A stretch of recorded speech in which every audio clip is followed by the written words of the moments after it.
Hi, I'm Dr. Nick and I'm the Incrementalist. Today we're talking about BMI or body mass index. You know, that's the result that shows up on your weighing scales quite often right after your weight. What does it mean? Why is it important? And what you should be doing about it? Well, we're typically told that if you have a high BMI, you're unhealthy. So if you're over 30 on the BMI index, that's considered obese. 25 to 30, that's overweight, and under 25 is considered normal. But there's something called the obesity paradox, and it turns out that if you have a high BMI, you may not find yourself in a poor health category. And we in fact find some people that have a low BMI are actually dying younger than we would expect based on that as a predictor of health. So what's going on? Let's take a look. So what's going on with this BMI and how can we use it appropriately from a health standpoint? Well, it turns out that BMI on its own is insufficient. Recent study published looked at the BMI indicator in conjunction with muscle mass. And it turns out that muscle mass is a better predictor with the BMI of your health outcomes.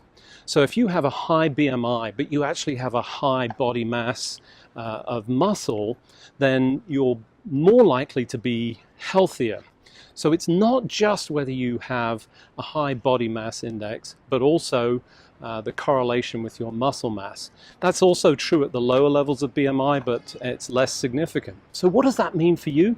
Well, I think it means that you need to focus on muscle as part of your training program.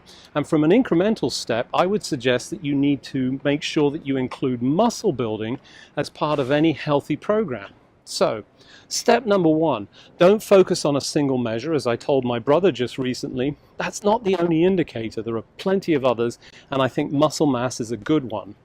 Number two, incorporate muscle building into your program. Like my son and daughters, they typically incorporated as intermittently different parts of the body. So maybe do upper body on Monday, do legs on a Wednesday, and in between do some cardio. So it's not one focal point, it's using all of the available tools. So focus on muscle mass. It helps in all sorts of ways. It also helps from an osteoporosis and the loss of muscle mass that occurs as a natural product of aging. And make sure that you incorporate all of the various exercises and importantly building muscle as part of your exercise program.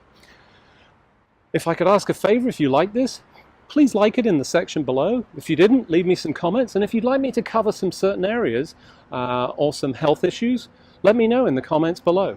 Otherwise, I'm Dr. Nick, I'm the Incrementalist. Don't let perfection stand in the way of progress.